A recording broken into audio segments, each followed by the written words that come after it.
ప్రజా సమస్యల పరిష్కారానికి ప్రజాపాలన ప్రగతి ప్రణాళిక 99 రోజుల కార్యక్రమాన్ని అమలు చేస్తున్నట్లు రాష్ట్ర రోడ్లు, భవనాలు, సినిమాటోగ్రఫీ శాఖల మంత్రి కోమటిరెడ్డి వెంకటరెడ్డి తెలిపారు. రానున్న 3 ఏళ్లలో అర్హులైన ప్రతి ఒక్కరికి ఇందిరమ్మ ఇండ్లు, రేషన్ కార్డు, సన్నబియ్యం వంటి సంక్షేమ పథకాలను అమలు చేసి గ్రామీణ ప్రాంతాల్లో సమస్యలు పరిష్కరిస్తామని, అందుకే ప్రజాపాలన ప్రగతి ప్రణాళిక 99 రోజుల కార్యక్రమాన్ని అమలు చేస్తున్నట్లు మంత్రి తెలిపారు.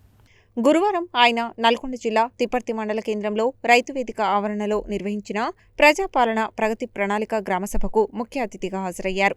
విద్యాభివృద్ధిలో భాగంగా యంగ్ ఇండియా ఇంటిగ్రేటెడ్ రెసిడెన్షియల్ పాఠశాలలతో పాటు తెలంగాణ మోడల్ స్కూల్స్లను నిర్మిస్తున్నామని, ఈ పాఠశాలలకు విద్యార్థులను తీసుకువెళ్లేందుకు బస్సు సౌకర్యం కూడా ఏర్పాటు చేస్తున్నామని, నియోజకవర్గానికి ఒక మోడల్ స్కూల్ ఏర్పాటు చేస్తామని తెలిపారు. రాష్ట్ర ప్రభుత్వం 6 గ్యారంటీలతో పాటు నూతనంగా ఇందిరమ్మ జీవిత బీమా పథకాన్ని అమలు చేస్తున్నదని, రాష్ట్రంలోని 3,15,00,000 మంది ప్రజలకు లాభం చేకూరేలా దేశంలో ఎక్కడా లేని విధంగా ఈ పథకం అమలు చేయనున్నదని, ప్రమాదంలో లేదా జబ్బులతో ఎవరైనా చనిపోతే ఇందిరమ్మ జీవిత బీమా అమలవుతుందని, ఏప్రిల్ 1 నుండి ఈ పథకం ప్రారంభమైనట్లు ఆయన చెప్పారు. అలాగే ఎల్కేజీ నుండి ఇంటర్మీడియట్ వరకు విద్యార్థులకు ప్రతిరోజు అల్పాహారం అందించే కొత్త పథకాన్ని కూడా అమలు చేయనున్నామని, దివ్యాంగులకు బ్యాటరీ ఆపరేటెడ్ వాహనాలు అందిస్తున్నామని, రైతులు సేంద్రియ వ్యవసాయంతో పాటు ప్రత్యామ్నాయ పంటలపై దృష్టి సారించాలని కోరారు. తిప్పర్తి మండల కేంద్రంలో 60 లక్షలతో సీసీ రోడ్లు నిర్మించడం జరిగిందని, మండలంలోని ప్రతి ఎకరాకు సాగునీరు ఇస్తున్నామని,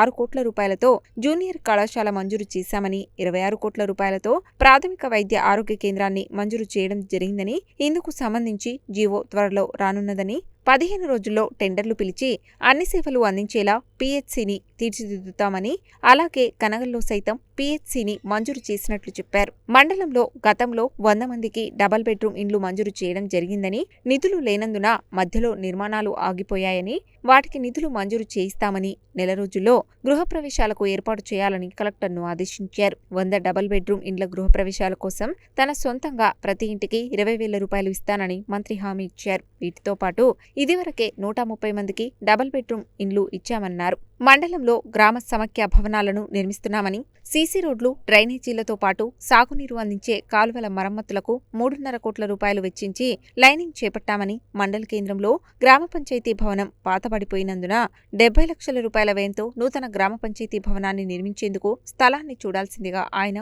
జిల్లా కలెక్టర్ను ఆదేశించారు. మహిళా సంఘాలను ఆర్థికంగా బలోపేతం చేసేందుకు తిప్పర్తి మండలానికి 2 బస్సులు ఇచ్చేందుకు మంత్రి హామీ ఇచ్చారు. అలాగే పెట్రోల్ బంక్ ఏర్పాటు చేస్తామని, మహిళలకు ఇదివరకే వడ్డీ లేని రుణాలు ఇచ్చిన విషయాన్ని ఆయన గుర్తు చేశారు. మండలం సమాఖ్య ద్వారా 3 ధాన్యం కొనుగోలు కేంద్రాలు ఏర్పాటు చేసేందుకు మహిళా సంఘాలు ముందుకు రాగా, అందుకు వెంటనే మంత్రి స్పందిస్తూ మహిళా సంఘాల చేత 3 ధాన్యం కొనుగోలు కేంద్రాల ఏర్పాటుకు చర్యలు తీసుకోవాలని డీఆర్డీఓను ఆదేశించారు. తిప్పర్తి మండల కేంద్రానికి త్వరలోనే రాష్ట్ర ముఖ్యమంత్రిని తీసుకురానున్నట్లు మంత్రి వెల్లడించారు. జిల్లా కలెక్టర్ బి చంద్రశేఖర్ మాట్లాడుతూ, మండలంలో 100 మంది లబ్ధిదారులకు డబుల్ బెడ్రూమ్ ఇండ్లు ఇవ్వగా గతంలో నిధుల చెల్లింపుతో ఆగిపోయాయని, మంత్రి ఆదేశంతో తక్కిన నిధులను వెచ్చించి త్వరగా నిర్మాణం పూర్తి చేసి గృహప్రవేశాలకు చర్యలు తీసుకుంటామని తెలిపారు. ఇటీవలే మహిళలు ఉచిత బస్సు ప్రయాణం ద్వారా 10,000 కోట్ల రూపాయల మైలురాయిని అధిగమించారని, మండలంలో 352 కొత్త రేషన్ కార్డులు ఇవ్వడమే కాకుండా సన్నబియ్యం ఇస్తున్నామని, ఇందిరమ్మ ఇండ్లు ఇవ్వడం జరిగిందని, మహిళలు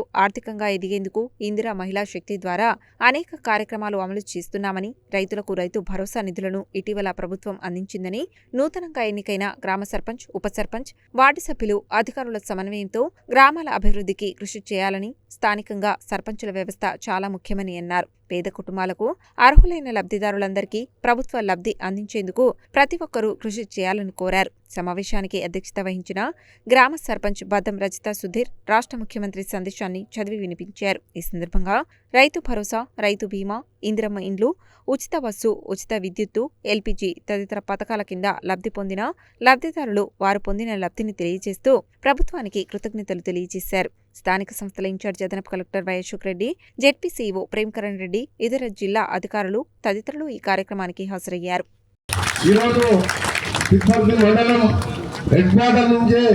మన గ్రామాలని ఈ రోజు వచ్చే 2 సంవత్సరాల కాలంలో ఒక ప్లాన్ ప్రకారం మొన్నటి వరకు కూడా ఉదాహరణ తిప్పర్తి గ్రామ పంచాయతీ కూడా 60 లక్షల రూపాయలు సీసీ రోడ్లు వేయడం జరిగింది మనం.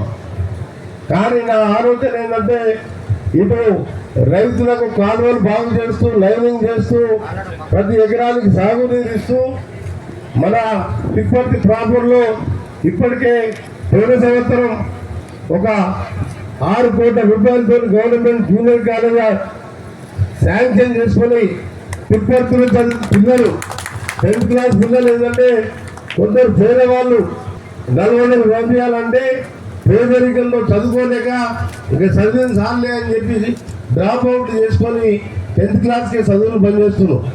అందుకనే మీరు ఇక్కడ ఉన్న వాళ్ళు ఇక్కడనే చదువుకోవాలి, మీరు ఇంటర్మీడియట్ అని చెప్పి మీకు జూనియర్ కాలేజ్ శాంక్షన్ చేసినాం. 6 కోట్లతో బిల్డింగ్ కూడా బ్రహ్మాండంగా బిల్డింగ్ శంకుస్థాపన ప్రోగ్రామ్ టెండర్ కూడా అయిపోయింది. ఇవాళ 10 రోజులలో పని మొదలుపెట్టి జూలై మాసానికి 2వ సంవత్సరం ఇంటర్మీడియట్ 2వ సంవత్సరం మన తిప్పర్తిలో మొదలవుతుంది. మళ్ళీ 100 మంది స్టూడెంట్స్ వస్తారు. ఇక ముందు మళ్ళీ నల్గొండకు 25-30 కిలోమీటర్లు పోయే అవసరం లేదు. ఇక్కడ పిల్లలు 10th క్లాస్ పాస్ అయిన వాళ్ళు ఇంటర్మీడియట్ ఇక్కడనే చదువుకోవచ్చని జూనియర్ కాలేజు 6 బెడ్ల హాస్పిటల్ని ఒక వారం రోజులలో 26 కోట్లతో ప్రైమరీ హెల్త్ సెంటర్ కూడా శాంక్షన్ చేయించాలని మీ అందరికీ కూడా తెలియజేస్తూ పిల్లల యొక్క భవిష్యత్తు వారి విద్య మీద ఆధారపడి ఉంది. సో అందరికీ కూడా ఇంటర్మీడియట్ కాలేజ్ మనకు అందించాలని చెప్పి నేను చేర్పించాలని చెప్పి ప్రతి ఒక్క తల్లిదండ్రులని కోరుతా ఉన్నాను. సో దీనికి మనకు ప్రభుత్వం నుంచి కూడా 6 కోట్ల రూపాయలతోటి గౌరవ మంత్రి గారు వారి యొక్క ఎంకరేజ్మెంట్ తోటి తిప్పర్తిలో కూడా గవర్నమెంట్ జూనియర్ కళాశాల భవనము మనకు మంజూరైంది. సో అది కూడా మనం త్వరలోనే సార్ చేతుల మీదుగా మనము దానికి శంకుస్థాపన చేసుకోవడం జరుగుతుంది. ఇటు విద్యని, ఇటు వైద్యాన్ని, ఇటు ఒక మన మహిళల యొక్క సాధికారతని అనేది మనకు ప్రభుత్వము అభివృద్ధి మరియు సంక్షేమంలో ఉన్నటువంటి చేసినటువంటి దాంట్లో ప్రాధాన్యతకు సంబంధించినటువంటి అంశం. రైతులకు కూడా ఎప్పటికప్పుడు కూడా మనకు రైతు భరోసా నిధులు మనకు విడుదల చేయడం జరిగింది. ఆ రైతు భరోసా నిధులను కూడా మనకు రైతులందరూ కూడా మనకు వారి వ్యవసాయానికి ఉపయోగించుకొని లాభాల వాటిగా వెళ్ళాలని చెప్పి కోరుతా ఉన్నాము. ఈరోజు గ్రామ సభ ముఖ్య ఉద్దేశం ఏంటో ఒకసారి సీఎం రేవంత్ రెడ్డి గారు మనకందరికీ సందేశం పంపించారు. ఒకసారి అది చదివి వినిపిస్తాను, అందరూ ఒకసారి శ్రద్ధగా వినండి. ప్రజాప్రభుత్వం బాధ్యతలు స్వీకరించి 2 సంవత్సరాలు 3 నెలలు పూర్తయింది. ఆర్థిక సవాళ్లను అధిగమిస్తూ గత పాలకులు తప్పిదాలను సరిచేస్తూ సంక్షేమ అభివృద్ధి విషయంలో రాజీ పడకుండా మన ప్రభుత్వం పనిచేస్తుంది. మేము పాలకులం కాదు, సేవకులం అన్న భావనతో ప్రజల ఆకాంక్షలు అవసరాలే కేంద్ర బిందువుగా నిత్యం శ్రమిస్తున్నాం. ప్రతి నిర్ణయంలో ప్రజల మేలు, సామాజిక బాధ్యత, రాష్ట్ర భవిష్యత్తు దృష్టిలో పెట్టుకుంటున్నాం. ఉప ఎన్నికలు, పంచాయతీ ఎన్నికలు, మున్సిపల్ ఎన్నికల్లో వరుసగా విజయాలతో ప్రజాపాలన మీ ఆమోదం మద్దతు ప్రకటించారు. మీరు ఇచ్చిన ఈ ఫలితాలు మా బాధ్యతను మరింత పెంచాయి. ఈ 99 రోజుల కార్యాచరణ ఒక సాధారణ కార్యక్రమం కాదు, ఒక దీక్ష. 4 కోట్ల తెలంగాణ ప్రజలు ఒకటై దేశానికి, ప్రపంచానికి ఆదర్శంగా ఎదగాలి. మీ అందరి సహకారాన్ని కోరుకుంటూ మీ ముఖ్యమంత్రి రేవంత్ రెడ్డి.